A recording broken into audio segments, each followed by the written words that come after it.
Everybody ready? We're ready, let's rock this. All right. Let's go. Welcome everybody. This panel is religious trauma in gaming. So we'll be talking about religious trauma in gaming. The format of this panel will do most of it as a panel-led discussion and then just save the audience questions for the last 5 to 10 minutes at the very end. We're going to do introduction shortly, but first I want to say religious trauma, obviously a pretty sensitive topic, so I just want to get a few things out of the way. When we talk about religious trauma, we mean the effects of both chronic abuse from harmful religious groups and also the impact of severing that connection and the long-lasting effects that come from those two things. If you don't know anything about what a harmful group looks like, if you imagine an abusive relationship and just extrapolate that to a group, there's going to be a lot of similarities there. Abusiveness is on a spectrum, so there are some groups that are very helpful, healthy, beneficial, or even just benign. There are groups that are very abusive, and there's everything in between. So we're just talking about one end of that spectrum here. And of course, we're specifically talking about religious trauma. You can experience these patterns and similar trauma from any harmful group. Okay, let's see. Experiences within the same group can also vary wildly, so you might hear someone tell you about a bad experience they had in one group, and you might have had a different experience. That doesn't mean they were wrong, it's just experiences can be different. Okay, with that, and for gaming, we're talking about video games, board games, and tabletop games, so it's very inclusive in that way. Let's do introductions. If you could give me your name, pronouns, and the background that you have in religious trauma and gaming, and just keep it to a couple sentences. I'm Ken Justiniano, they, them, and I come from a Hispanic Roman Catholic background, upbringing. Very early on, when I was able to sever my ties, I have basically devoured almost every religion that I've come across. I've been to almost every church that I've found, and this is not just here in Minnesota, but when I was in the military in particular, taking the opportunity to go to different denominations and experiencing religion through them. That has also flavored the way that I treat religion in gaming. Religion is one of those things in my games and in my game worlds that I use as focus points and touchstones, and I try to do it in a non-traumatic way. Well, good morning, everyone. Thank you guys so much for coming out. My name is Jules Porter. I'm very proud to be one of the guests of honor here this year at CONvergence, and this is my first con, so it's been amazing. So a little bit about my background. I am a local attorney here. I practice computer technology law, a lot of data privacy, things of that nature. I also develop video games, a little bit of AI, and I'm a professor at the University of St. Thomas School of Law. For my educational background, I have a BA in theology, so I went to seminary, and my concentration was angelology. I also have a BS in aeronautics, and I got my MBA and my JD from the University of St. Thomas. I look forward to just digging in. I love answering questions about all things and untangling things. So let's jump. Let's go. Yeah. My name is Damien. This panel is of great interest in the sense that I did come from a high control religion, and there were a lot of aspects that when my life changed out of that, part of it was related to gaming. A fair amount of support groups from that. And I think there's some ways it can be expressed in a good way or a negative way. You know, it's quick and easy to demonize people. So there's a level of tact or respect, but I think it's important when you incorporate religion into gaming, you know, not necessarily that you need to have a full scope, but it can be really beneficial to people who may have experienced that firsthand. My name is Amanda Larson. I am United Methodist clergy. For those of you who don't know, United Methodist is mainline Protestant, and for the last several years has chosen to ordain gay and lesbian clergy, so we are making progress. In addition to being a pastor, I run a Dungeons & Dragons and Magic the Gathering summer camp for kids, And part of what we talk about is how can being a better gamer help you be a better human. And we build faith components into that. So I'm trying to undo some of the religious trauma that even at a young age kids might have absorbed. Thanks, everybody. My name is Abigail. Any pronouns are fine. I grew up Mormon, left in 2012. Sorry, I'm going to try to back away from my mic a little bit. So I've accidentally acquired an expertise in cults. I worked for a cult expert for a while and have done a lot of other things in that. I was active in the ex-cult community online back when it was on Reddit in the 2010s, and gone to some in-person meetups. I've been a gamer since I was a kid, and I've been doing D&D very off and on since college. So, all right, let's get into it. I figured we could talk about board games first. I think there's probably more to say about video games and tabletop gaming from what we've been saying here. So I'm wondering from the panelists if you guys know about any good or bad examples of board games that handle this topic, or if you've noticed any sort of generalities about that.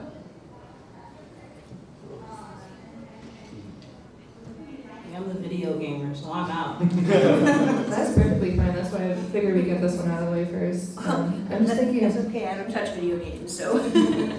I think with tabletop gaming in particular, it's the conversations that happen before and after and during a game that can help people process what's going on in their head at this moment. So one great example is Cards Against Humanity. I went to a panel probably a decade ago now, where the creator of Cards was there. His name's Max something. And he talked about how they created the game to create conversations.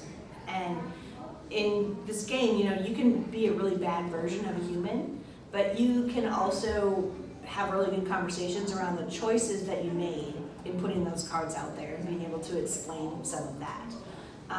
So that's one example of a game that can facilitate conversation. There's another tabletop game, it's called the Story Deck, and it's from a local creator. And it's just a series of questions that you can ask to get to know your neighbors and get to know, they developed it for apartment complexes that had a lot of diversity in people of experience who were there who were trying to build community together. And so the Story Deck just takes questions like, what is a memory from your childhood that you still cherish? But a lot of those questions go into things that could be religion adjacent, and so that gives people the opportunity to have those conversations. It wasn't religious in nature, but I think like any board game that can really get the feels going in general can be almost a cathartic religious experience. But there's a game called Sign where you play through developing a sign language within the actual group, and I would say that the community that one fostered, and I've never had a board game make me cry. That one did it, so it's really good in that respect. It's not necessarily directly religious, but I think religion stems from a sense of community, and really any board game that can bring that on the table is probably starting from a good place. I mean, I'm trying to think of the last board games that I've played, and I mean, Catan, not much. Railroad. Not much in the sense that we bring our religion or our spirituality with us no matter what we're doing and how we're doing it. Most of these games really don't even tip a hat towards it, so they're kind of safe in that sense, I think just generally speaking, I can't think of any specific examples, but I remember playing some board games where cultists are the enemy, or it's just kind of like a generic mob. I don't really appreciate that.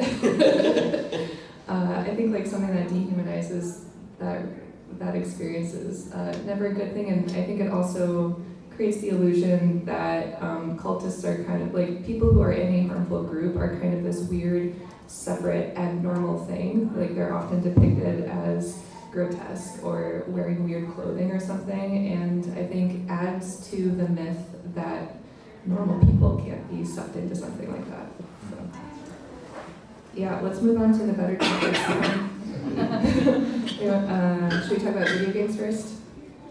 Do we want to talk about good or bad examples of how video games have treated religious trauma? Sorry, did you? I just had a question on the cultists part. That is probably a very fascinating thing to go into, because when you said cultists, my immediate thought went to anything like Cthulhu related.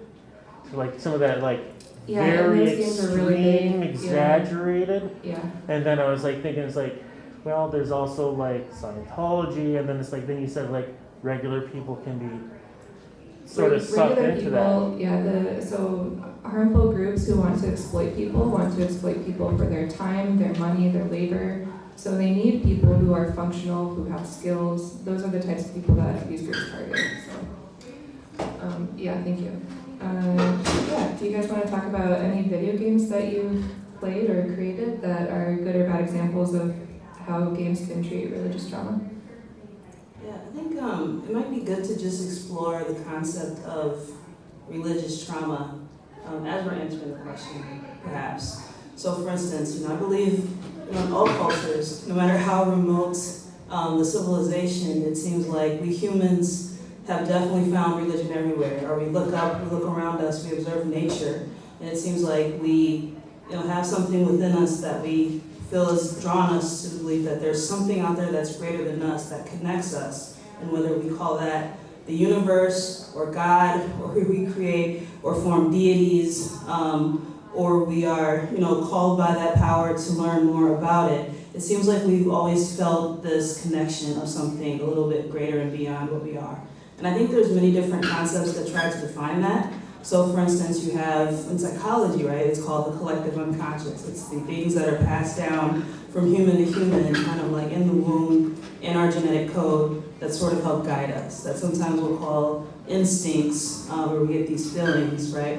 And we believe that that is, also backed up in neuroscience, just these memories encoded into our DNA. The other sense of that is when we try to explore that connection that we have to this greater power all across time and space here in humanity, is kind of that God breathed the breath of life into Adam, and then that breath of life is passed down to all of us, making us very special. And in that sense, in many of these foundational cultures, religion, as you said, was their life, right? This is how they kind of govern their society. When we look at the Old Testament of the Bible, for instance, and we look at, Exodus, Leviticus, Deuteronomy, and we have there's much more than 10 commandments, right? There's over 600 of them in the Bible, right? And they're all laid out across those scriptures, right? But this is the religion, the theocracy, that basically is a part of their society and is a part of their day-to-day life.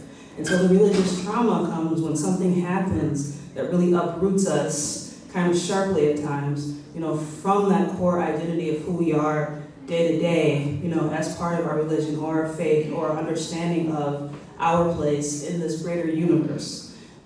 And so with that, there's many games that are foundational, that touch on our general ethos or mythos, and our guiding principles, for instance. And so the game that I really love that touches on this, one is God of War. I'm the biggest God of War fan. I try every panel, to mention God of War, right? But the mythology, right, that drives Kratos, right? Here he is, a guy who's working, right, for the gods, who's trusting Ares, right? He serves the God of War. He's going out with armies. He's doing all the things that Ares asks of him.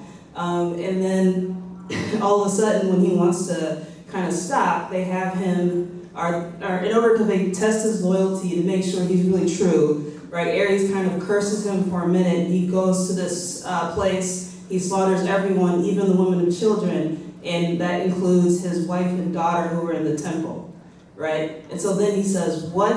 I've given everything to service of the gods my entire life. I even left my wife and daughter back at home to do this in your service, and then you curse me, blind me, to test my loyalty, and here I am killing my family. And the whole rest of God of War is Kratos stopping at absolutely nothing to get that revenge.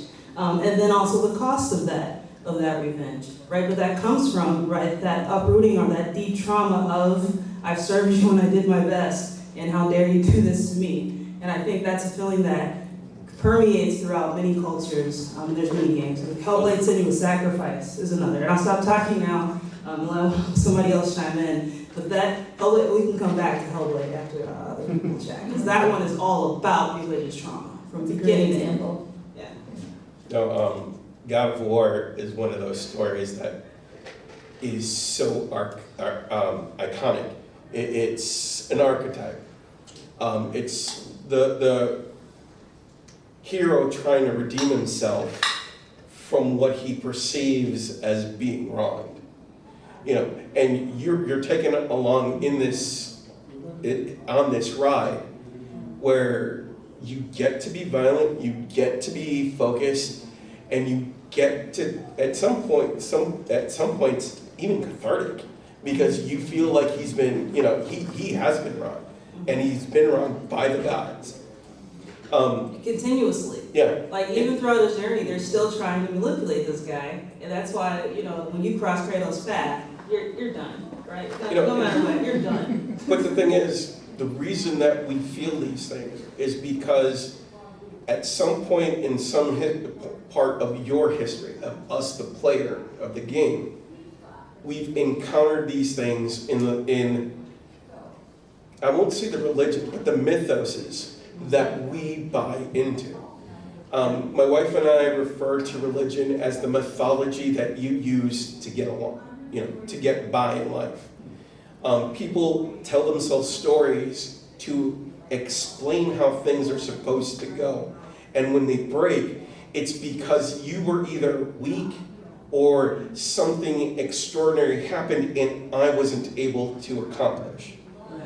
The trauma, and you know, I look at this, and the main reason I wanted to be on this panel is the aspect of trauma. When I deal with gaming and when I deal with games, I look at how, you know, I want to make sure that the people that are at my table, the people that are using my game, are not using it in a way that's going to cause other people harm. I design games and I purposely look at things to try and make sure that the systems that are there have corrective tools, so that if something is going to be put off balance, if a god is going to come down and rain hellfire, is there a way to make sure that there's a balance in the system? And that's the aspect that we as human beings can't find. We can't, you know, when we're harmed by religious trauma in particular, we don't have a feeling like we can fix it. You know, those people that we put faith into that have caused us to erode our belief in our religion have done it so tremendously, we don't know how to fix it. Does anyone have qualms about spoilers of the 15-year-old game? Probably not. Which one? Yeah. I might still be playing Yes, so that's fair. Moderator says go for it. Yeah, there's a game called Bounty Hunter that talks about Django Fett's original Yes. storyline, and I would say that the amount of like true crime-esque podcasts that talk about cults, you know, there's a fascination within the public about that experience of being a cultist, and I think oddly enough, you know, this game did exactly the trope. The people who were infected by the cult, and if I can go into details, if people want details, but it involved a mind control aspect. It is set in Star Wars universe, so it may or may not involve death sticks. So like, if Obi-Wan took that death stick, he might have been in a cult. But it was laced with a plant controlled by a Sith Lord. And they were using it as a leader to genuinely fully mind control that cult member. So if you are going to depict it in gaming, if the cultist is fully in mind controlled, like their skin turns black in the game, their eyes are fully red, they run at you like just like a generic cultist, but their will was taken away by a substance. And the substance, you think it's literally one death stick and it's addictive, yes, but like they're immediately mind controlled permanently.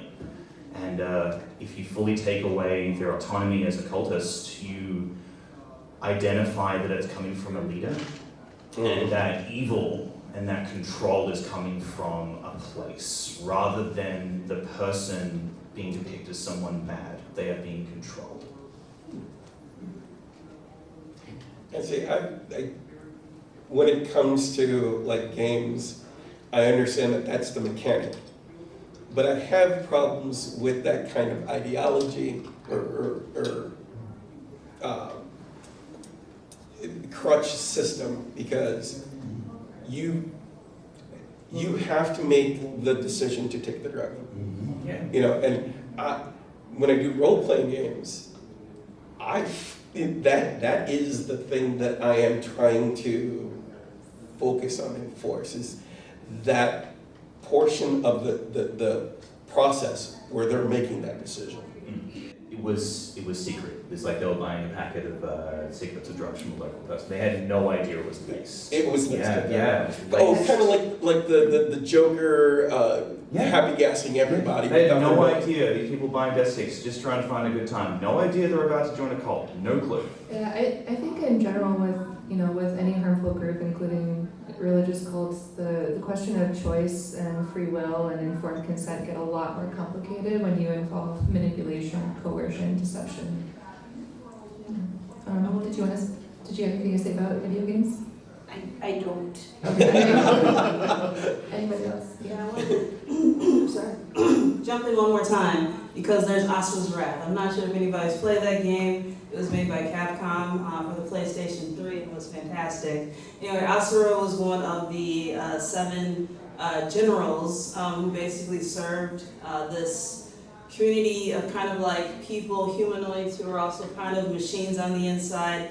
Anyway, people have I guess, upset the planet that the planet is now lashing out against them. And Asura is one of these kind of godlike deity generals that's trying to fight back against this big bad. So they're doing so, but these people are fueled by the prayers of the people. So the more people pray, the more powerful the generals are, and then the more they can defeat these enemies, right? So they have priestesses who help guide the people in prayer, right, so that the generals can be stronger. Right, so they do this, they defeat the planet, and then the other generals have worked out that, hey, Asura's daughter is so great at being a priestess. She has so much potential.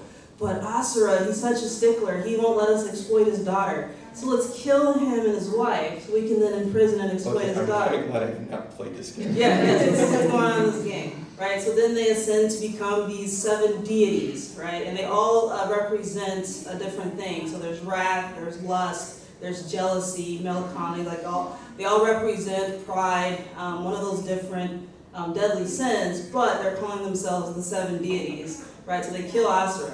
But his anger, like when you talked about like being able to be so mad at the wrong and being able to do something about it, his anger fuels him so much that he comes back from the dead. They kill him. He comes back from the dead again, right? And sometimes centuries will pass and he'll still come back from the dead, right? And you have him in the background climbing up and you're talking to a spider. Like so many civilizations have a spider who's either like the trickster character or some type of wisdom imparter. Right, so the spider is then helping Asura rise back up from the underworld back to life.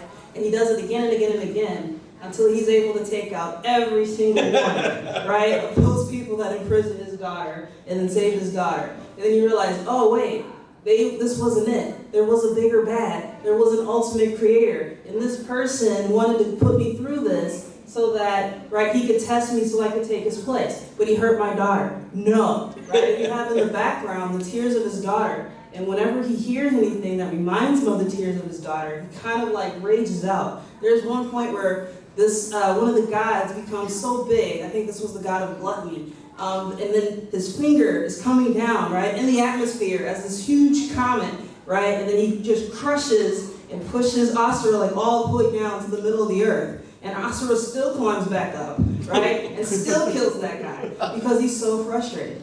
And I think for me, that's a great representation of religious trauma. I remember when I was a teenager, I was at church, and I was always a good kid, right? And it was so important for me to be a good kid. And I was at church probably like 6 or 7 days out of the week because my grandfather was the pastor of this church. Okay. And there was one year I went away to basketball camp because I was also a good basketball player. Nice jump shot. All right, so I go away to basketball camp and I come back. And there have been rumors that have been spread around about me around the church, right, that I didn't know. So I get back and my mom was crying when she picked me up and they sat me down, right, and the rumor, and these are not true, the rumors were so horrible that I had an abortion, that I was just sneaking in kids into my house and doing drugs. All things that I have never even conceived of doing, right? Because I was a really good, goody two-shoes kid. And that, to me, that was crushing, Yep. right? These were people who raised me, who I was in church all the time. I was at Sunday school, I did all the things, right? How could they believe this about me? And I felt such a betrayal that even to adulthood, stepping into church, it just so hurt. You know, it was just so difficult. It was so anxiety-producing. And then I had to work through that. But I still had this love for God, right? But it was the people who really let me down. And I think they're, many of these games, right, that's what they're encompassing, right? The people, right, that are letting you down, right? And then sometimes the feeling of the things that are so much beyond your control of God letting you down, right? When we ask the question of why do bad things happen to good people, God? Why am I going through this? And there are some answers, right, which is, this is the, if you believe, the closest you'll ever get to hell. And for other people who don't believe, right, they say that that's the closest they'll ever get to heaven. And that's one way you can think about it, but it's still kind of just soul crushing. When I think about religious trauma and gaming, I think about Baldur's Gate. I played Baldur's Gate 1 and 2 as a kid. Oh, sorry, I thought there was something. And I think, there's a lot of those generic cultists that run around. There's like several different groups that are called cults within the game. But none of them are part of your party. Whereas in Baldur's Gate 3, you have like almost every single party member has an experience with that, and you get to see how they exit out of that, and their stories are different. And I love that about Baldur's Gate 3. My partner and I are still playing through it right now, so we're not, we haven't completed it, but it's been really interesting to see like how Shadowheart's story is different from Lae'zel's, and they have like really similar stories of feeling betrayed and lied to by their deity, but they handle it differently, and their exit is a little bit different. Like one is a little slower, takes more processing and convincing, and Lae'zel is just like, oh no, I'm done. Like, which really mirrors how a lot of people come out of harmful groups in real life as well. Where some people, it's a journey of years sometimes, and some people, like me, it was just like, I'm out. So I thought Baldur's Gate 3 does a really good job, and much better than how Baldur's Gate 1 and 2 handled it. Should we move on to tabletop RPGs? I think that like a lot of you had really good things to say about this. Do we want to start at that end and work our way this way? Yep. Sure. What I like about tabletop RPGs is they let you explore what you could be.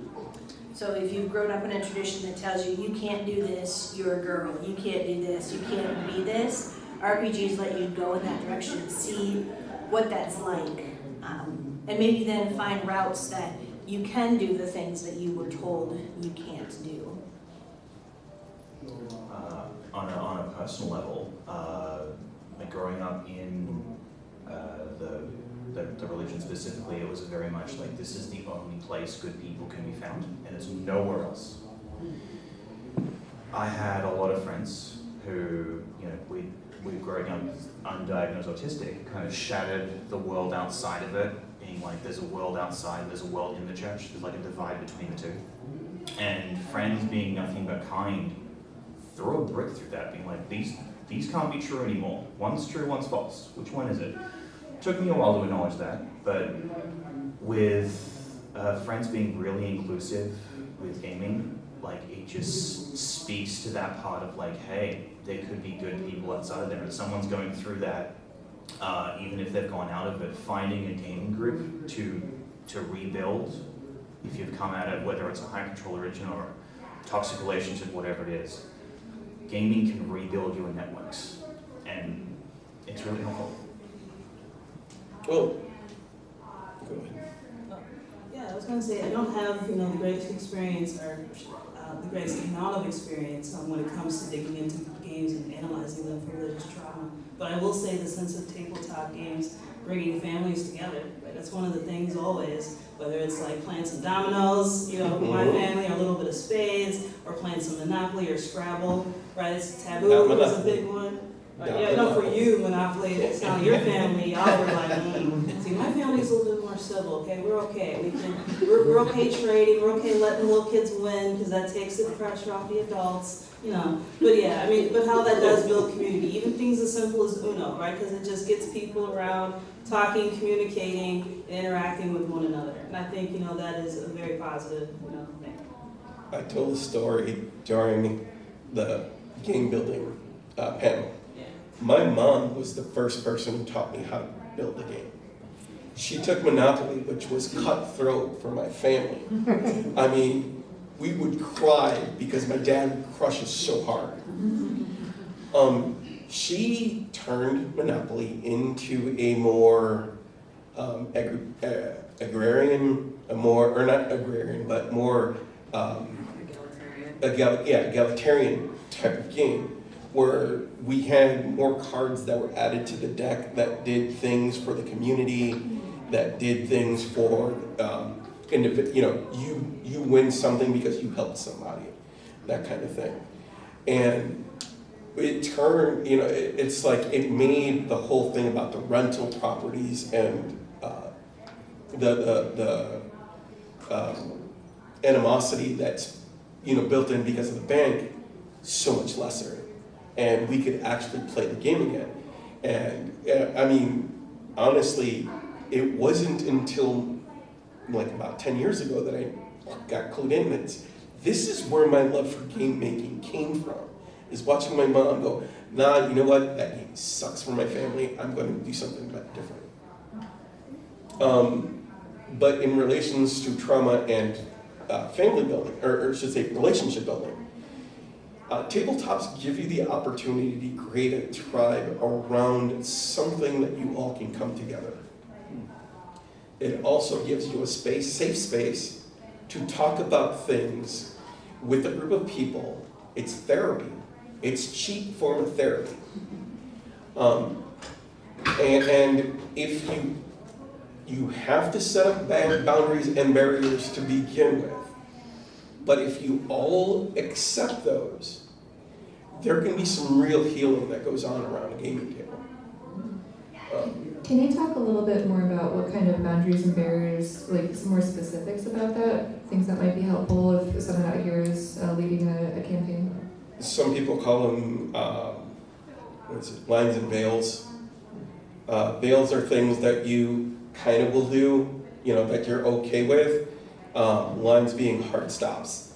I call it, I start off even pre-game zero, I start off with a gamer's contract. So everybody sits down and we as a group decide what is it that we're going to be allowing. What do we allow, what we don't allow. Individually, what is one thing that you will not do?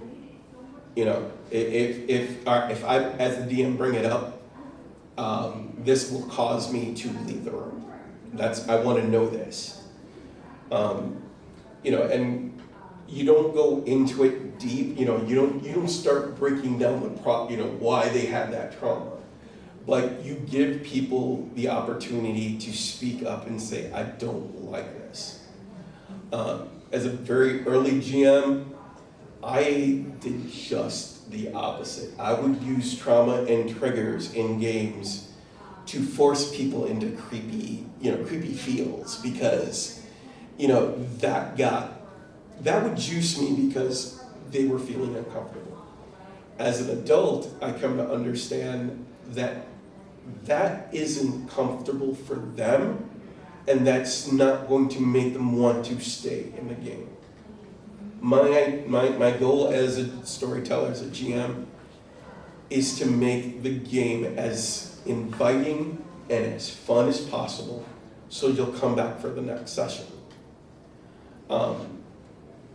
Find that putting these training wheels on at the very beginning gives everybody a safe and easy way to do it.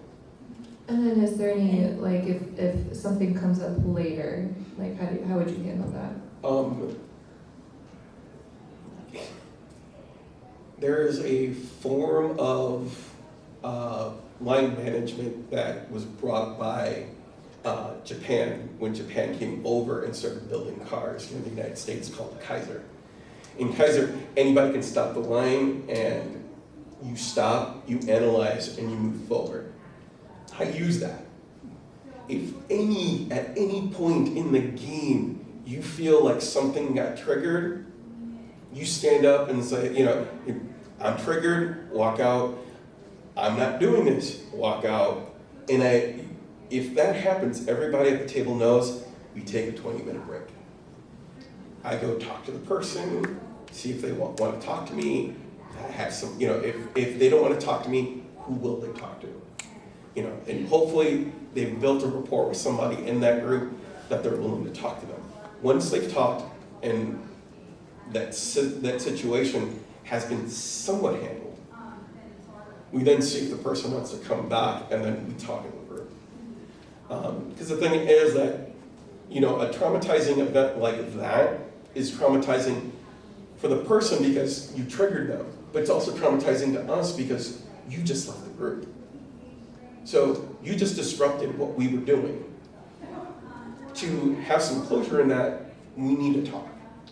We need to have some conversation. And even if it's just that, I don't like that topic, please can we just leave it? That's all it needs to be. Or this is what happened to me and this is why it's painful. Which, gives more information to the group so that they're more sympathetic. But we can't be sympathetic as a group if we don't know the cause. If we don't know what's causing it, we can't help it. That's the way that I've always looked at it. Yeah, I was going to say there's a book called, I have the author's name, The Game Master's Handbook of Proactive Role-Playing, Guidelines and Strategies for Running PC-Driven Narrative Adventures in 5e Adventures by Jonah and Tristan Fischel, Fishel. And that book taught me a lot about how to do that session 0, that beginning conversation of what are we looking for in this game, what are we not looking for in this game, and how are we going to be in a community together enjoying this. If we can just kind of stay on the topic of maybe building religious trauma into game design or working through that, and maybe a little bit of a plug. So right now I'm working on a game featuring the Pointer Sisters. Right, this has been my jam. But what we're really looking at on that game is it takes place in the afterlife. Right, so right now 3 of the 4 Pointer Sisters are deceased. So the game takes place in the afterlife, and in the game they're working on things in death that they weren't able to fully work through in life. And a lot of their trauma in their family begins with religion. So in the Pointer family, both of their parents, their mother and their father, Elton and Sarah Pointer, were ministers, ordained ministers. And so the household they grew up in was very strict. They weren't allowed to listen to music. I think unless it was purely gospel, but even that, they weren't really allowed to listen to music at home. I think there was one day the mother allowed them to listen to Elvis's singing in the church or prayers, something about a church, and then they could listen to that. When they were actually in church, they had to be very restrained. There weren't even a lot of tambourines or drums being played. It was singing the hymns, but sometimes they would want to kind of do some things that were a little bit different, and then the church members would kind of scold them. But they grew up very, very strict, right? And when they got a little bit older, they wanted to branch out and they wanted to do things, and their strict parents would come and kind of reel them back in. And they talked about how their very strict church upbringing just led to so many issues between them as siblings and between their understanding of the greater world, right? And then also maybe how a little bit wild they went when they got out, right? But they also, some of that trauma, one of the sisters, the youngest sister, June, suffered an extremely bad sexual assault. Well, that was so bad, she nearly died and she was no longer able to have children. And the way the family responded to that, as well as when Anita Pointer was sexually assaulted, was they tried to, instead of let's get help for our children, it was more, we don't want to be shamed in the community that our daughters are no longer virgins. And so they were bringing people from the community to try to help stop the bleeding. When eventually they realized they had to take the daughters to the hospital, it was so severe, right? But it is just so interesting how the response and how it was rooted in maybe status that came with the church, but then how later, after all the things that this family had sacrificed for the church, when the father started to go blind, the church fired him with no retirement plan, right? So here he was, an older man, and their family had built the church, right? So, Reverend Pointer and his sons and his nephews actually built this church with their hands, and then he starts to go blind and the church fires him, right? And so now he can't find work as an old man, and so he's working as a security guard. And both Anita and Ruth Pointer in their books talk about how that experience really had them feel this betrayal. And then additionally, Anita Pointer lost her daughter from cancer very fast when her daughter was in her young adulthood, and the trauma that brought to her, and how she talked about how she lost her faith. And so in my game, as they're working through these things, right, I'm recognizing that I want to show people and I walk them through how to heal from this sort of trauma, right, and then how to heal together. So it's important to me, so on my team, I actually have a trauma counselor, because it's always important, I think, to have a psychologist, to have health professionals when you're helping people walk through this, to do it responsibly and in a way that will uplift people who might be going through similar things. I think we all have similar issues to that when it comes to church, especially if you're a member of the LGBT community and other things of that nature. But I think showing mechanisms, showing the pain, and showing how to get through it, and showing how to get through it with community. So June with her sisters, and how that makes her stronger within the game, I think is something very positive for people to see, right? And then within the church, well, they can still go to church. So I'm actually going to have a church in the game, as well as you can have a therapist in the game, kind of in the hub area. It's totally optional. It kind of comes from Grand Theft Auto, when you could go to the clubhouse, you could go to say comedy show, or you go see Cat Williams. I was like, that's so dope. Let's put it in the game. So you can actually go to church, right? And Reverend Porter will actually give you some sermons, right? There will be awesome music in the church. Because we can also have all the Black History legends who have passed away can show up in the game, right? So we got some awesome people who will show up, like the Anointed Pace Sisters, if you're a big fan of the gospel music, right? And so you can have some experience there and work on maybe June healing personally. Then when you hear her in her thoughts when she starts to say things, you'll see how it starts to change, right? Based upon going to church and going to therapy and connecting with her sisters, right? And working on the whole person as part of this journey. I can't speak to game design just yet, maybe one day, but I can definitely speak as to a player with religious trauma and gaming that the place you may have come from may have brought through your faith selflessness to a really toxic level, a really high level, and it can be really difficult as a player mid-game to advocate for what you need if it's having an effect on you. But I would encourage someone to try because they're worth trying. If it's really affecting you as a player, you're not going to be able to feel like a sense of belonging. It's going to affect so many things, and it's worth trying to advocate. But as a player, if you can advocate for yourself, do so, and it can be a good practice to find ways of when it's appropriate to do so, and the fact that you can speak up and say, hey, this is where I am. You almost bring back some back of your autonomy. It's really nice. It's one of the things that a lot of the games that I do with kids is based on learning how to stand for yourself. Part of trauma is learning how to rediscover yourself and giving yourself back power. Kids are one of the greatest group of people on the planet that have no power. Their power comes from their parents. So doing younger role-playing games where the kids are the ones in power, that models behaviors that hopefully they can then grow into. And then Amanda, you said something about preventing religious trauma, and I was wondering if you would talk about that and how you use that with your games. Sure. Usually when I run my camp, it's on a Christian campground up by Itasca Falls. It's beautiful.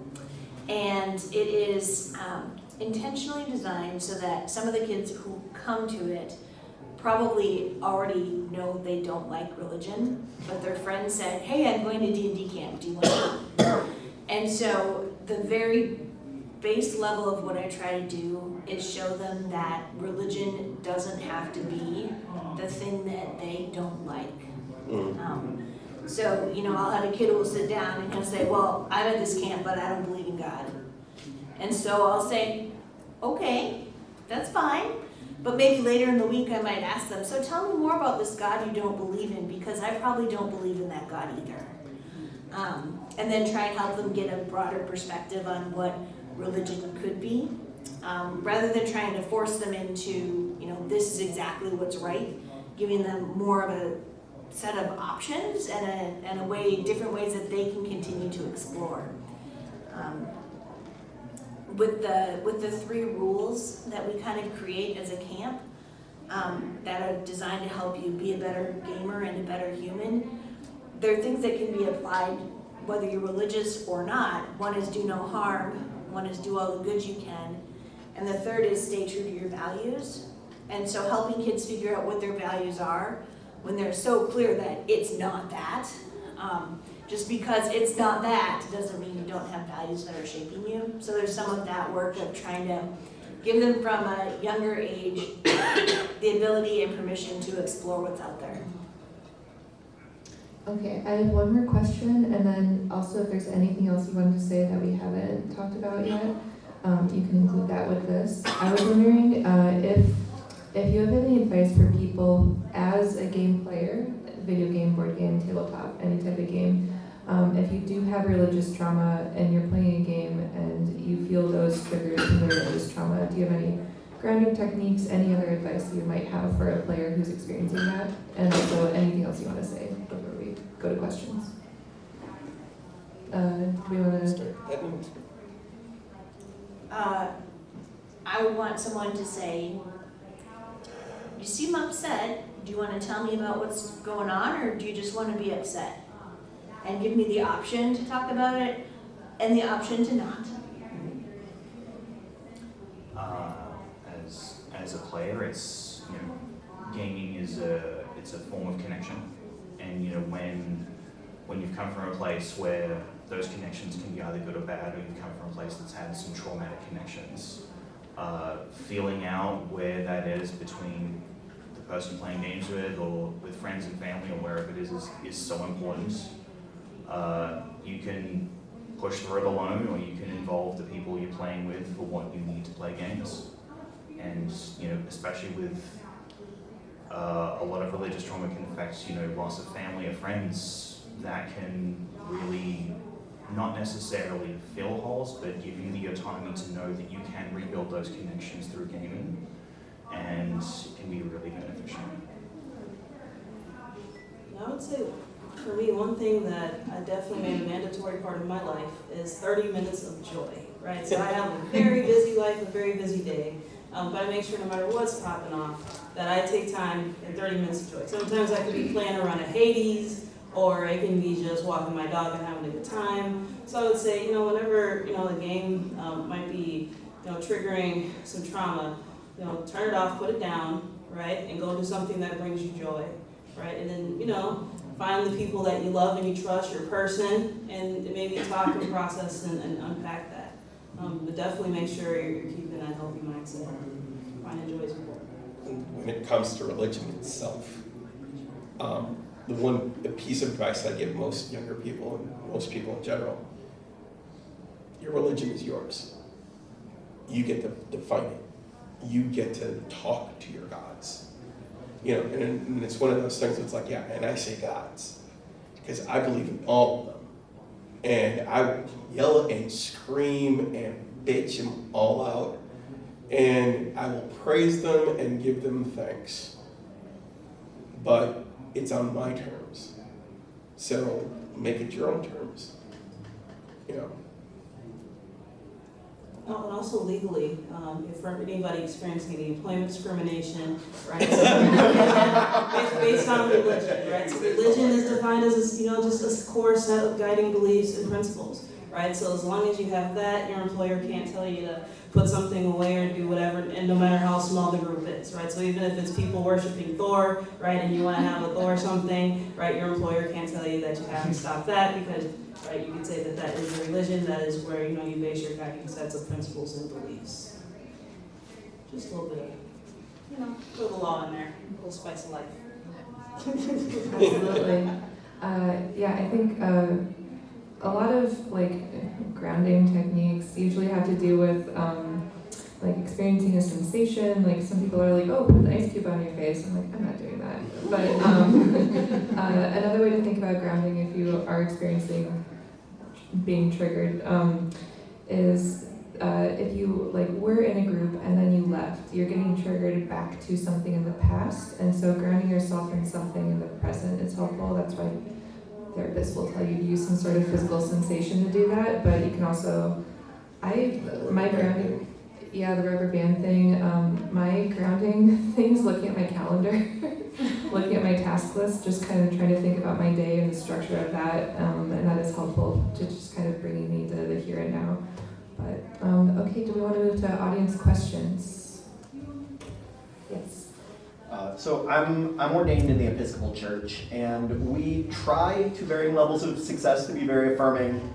And recently we've had a lot of people come from less affirming Christian groups into my church, and so there's a lot more religious trauma than I am used to. And I'm also a big D&D person, and I'm wondering, what are good ways that people within an institutional church can use tabletop RPGs to help people address religious trauma from their past? If you have any ideas about that. Straight up, first, counseling. Use your counseling techniques, talk to them, understand what it is that what they went through. Mm-hmm. Develop a game around that where you can untangle that. Show them that while those particular behaviors were toxic then, how can we mitigate those behaviors and actually see some benefit? That kind of thing. One thing for me that I always love is, when you think about just the story of Christ in the Bible, right? He was kind of like a wanderer, not necessarily a lone wanderer, like, my Ella Fallout, but he, but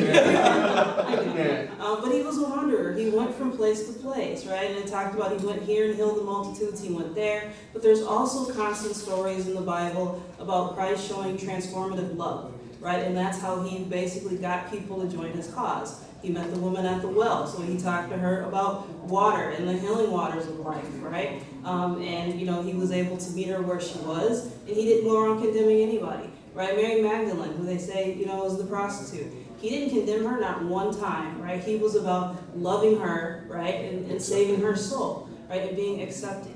And so I think, what's dope is I always love characters like that. I'm a big anime fan, and anime. So that's why I love Tanjiro, right, from Demon Slayer. Because he's also that pure good. And when he goes, he's doing things with a pure intention. He just wants to help someone, right? Or he just wants to save someone and get rid of that big bad demon, right? And so Christ had a very similar personality of let's just save you. And so I think, creating, a game or just creating a D&D narrative or whatever it is, right? And having that purely good character and maybe reminding people that, hey, even if some other church or some other thing happened where you were condemned, where you were shunned, where you were, hated or called out, but Christ, right, he loves you no matter what has happened, right? And he is sorry that happened.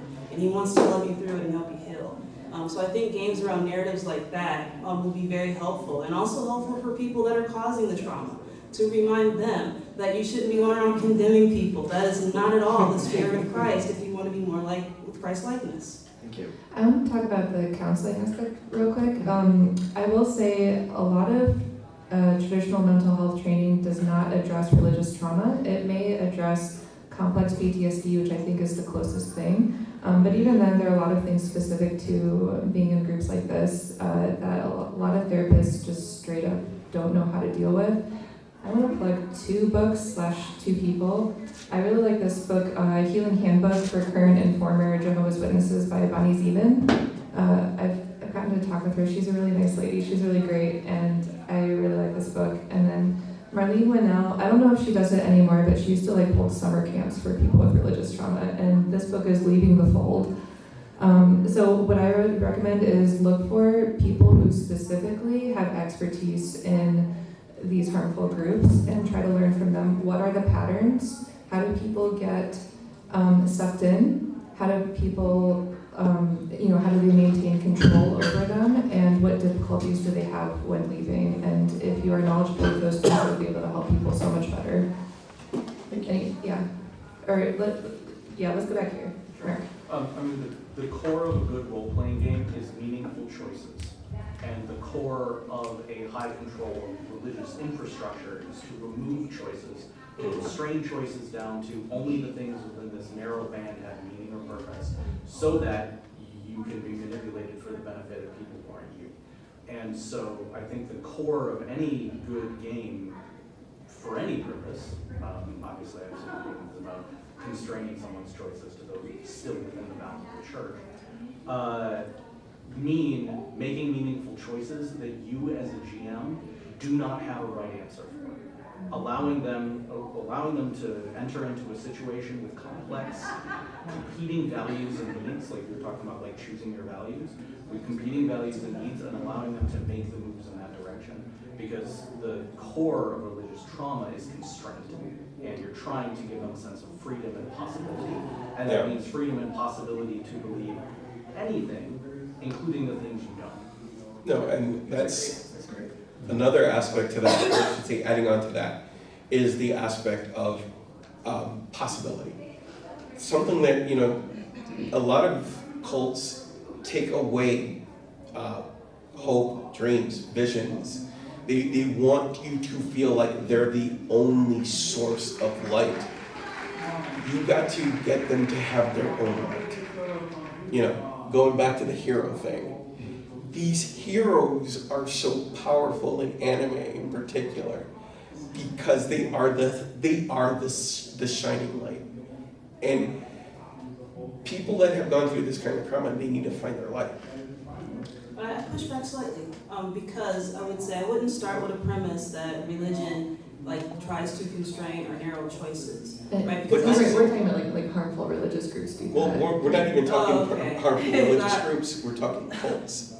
Well, that's, Because cults in particular, and not every cult is religion. yeah. what would you say? For me, I think religion helps, tries to maybe help guide those choices, Yeah. right? In a way that helps manifest the best outcome, right? For you and for others. So, semantics. Well, yeah, if you guys are talking about nearly cults. No, I think we're agreeing, like that's what a healthy group does, and Yeah. an unhealthy one takes away your choices. Yeah. That's true. High demand, high control. Yeah, If you guys are looking to look at like academic stuff about groups like this, they're not going to use the word cult. They're going to use what you said, high demand group, high control group. Okay. Any other questions? We have like a minute. Yeah. This is all very fascinating, especially with the idea of obviously you want a professional that kind of knows what they're doing to really fashion. If you had a psychiatrist that was religious conscious and also say a D&D nerd, I'd love to see what they can do. Mm-hmm. But my question was sort of jumping off of if you wanted to sort of have a game setting. I don't know if this is a right something to propose, but would say removing the religion aspect, or removing the church aspect in bringing it back to games, and then focusing on some sort of community, flat out just community, and focusing on some of the good stuff. Because if people have bad relationships with religion or church in their past, maybe if it's put more of a context to this group, this family, this neighborhood, this is what we do. It's sort of like a family. You could think of it as sort of some of the similarities between a church and religion, but It's kind of funny what you're talking about. There are a lot of Japanese video games that are built on this kind of structure where they're trying to teach young people what roles are in society, and the jobs that you do, the things that you do, how do you interact with other people. This is a really big thing in shut-in communities where, you know, people don't have too much interaction and they want their kids to be more well-rounded. So these games have come out where, you know, it's a slice of life type of game where you play a person in the world and that person's interaction in the world, like shopping, taking out trash, you know, all these things are gamified. And they're basically teaching the kid what it is that they're supposed to be doing in society. Creating something that has those kind of aspects where you're building back the person's sense of self. And the autonomy to choose that community. Yeah. That it is yours, that it belongs to you, that it cannot be taken away. I cannot begin to state how powerful that is, especially when someone has lost that or has been taken from them. It is 12:02. Thank you everyone so much for coming. All of you are great.